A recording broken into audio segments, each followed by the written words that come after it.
This is where Britain's top commentators speak out on controversial issues without the fear of the cancel culture sweeping the rest of the media. And breaking tonight, there will be no royal reunion between King Charles and his closest long-term aide, Michael Fawcett, despite the Met Police dropping their inquiry into the Cash for Honours investigation against Fawcett and the Prince's Foundation yesterday. Sources have tonight told the Daily Telegraph that the King will never work with the former chief executive of his foundation again, with both men said to have moved on, aware that such a move would simply not be worth the aggravation. But Charles will be searching for all of the allies he can find, after some briefed the Sunday Times at the weekend that he runs the risk of becoming a caretaker king, perhaps too willing to sit back and wait for William to take the throne and become the real changemaker of the monarchy.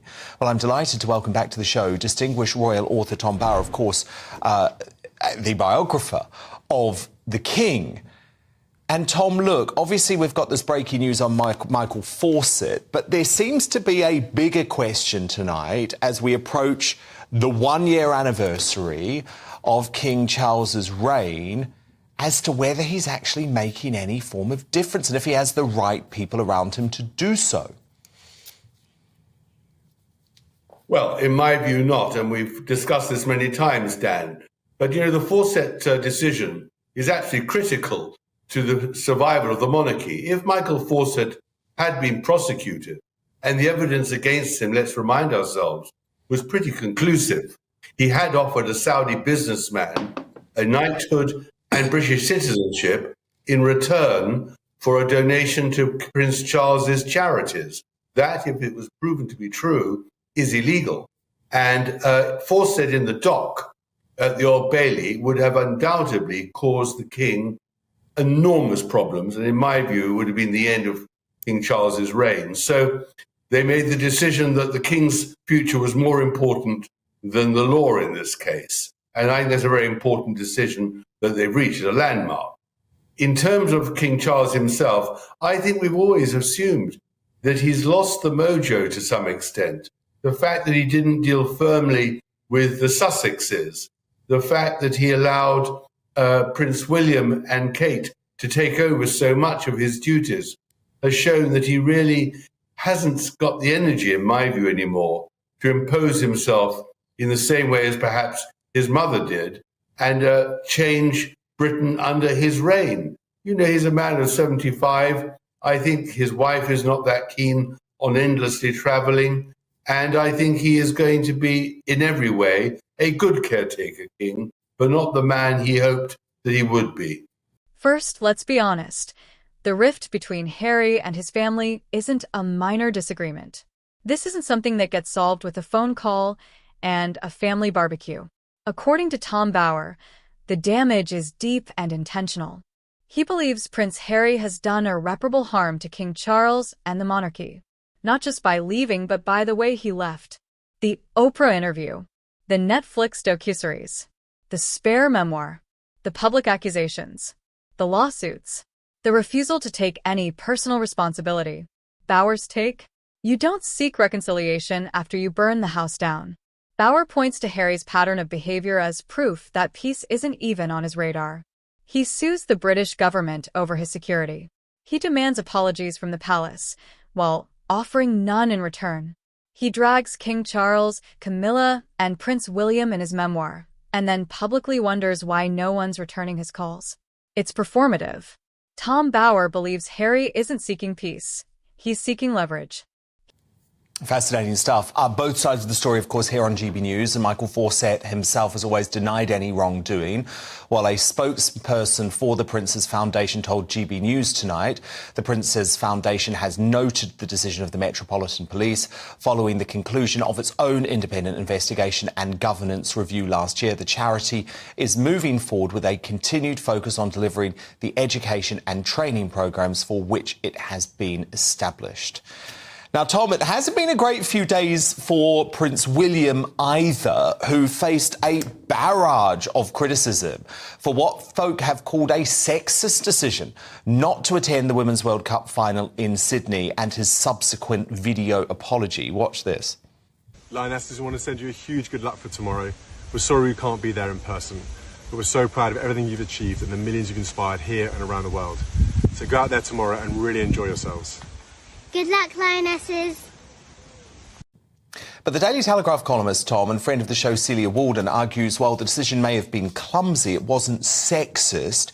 She accuses the Prince's critics of diluting serious accusations of sexism. So what did you make of his no-show in Sydney, Tom?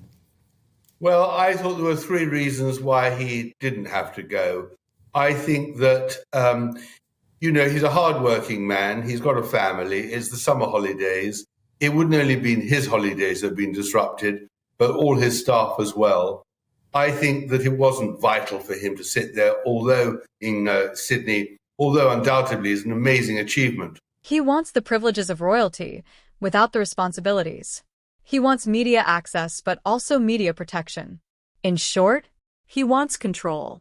Now, let's talk about King Charles. As a father, Charles may still hope for peace. But as a monarch, he has to protect the crown.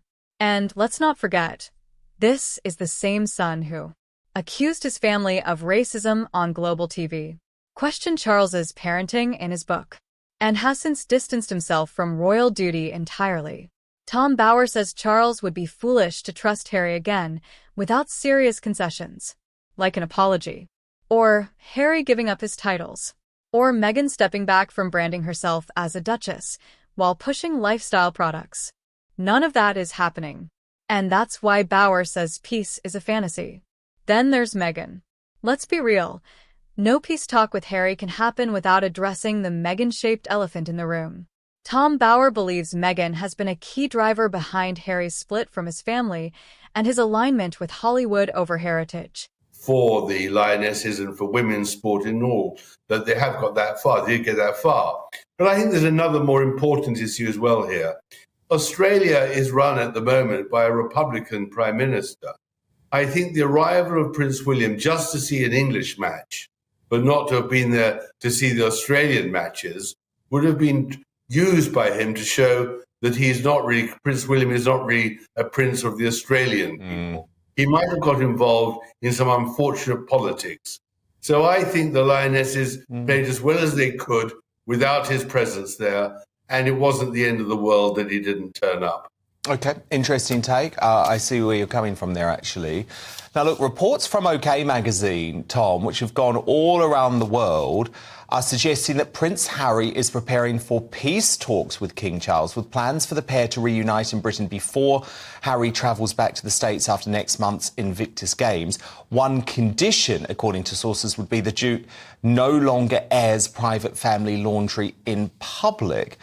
Tom, do you really think that Charles particularly wants to have any form of summit with Harry at the moment, given how difficult and destructive his youngest son is still proving to be? Well, I don't believe this story. I may be proved wrong, but I don't think that King Charles wants to get involved in the muckiness of discussing future terms of a relationship with Prince Harry. And I don't think that even Harry does, frankly.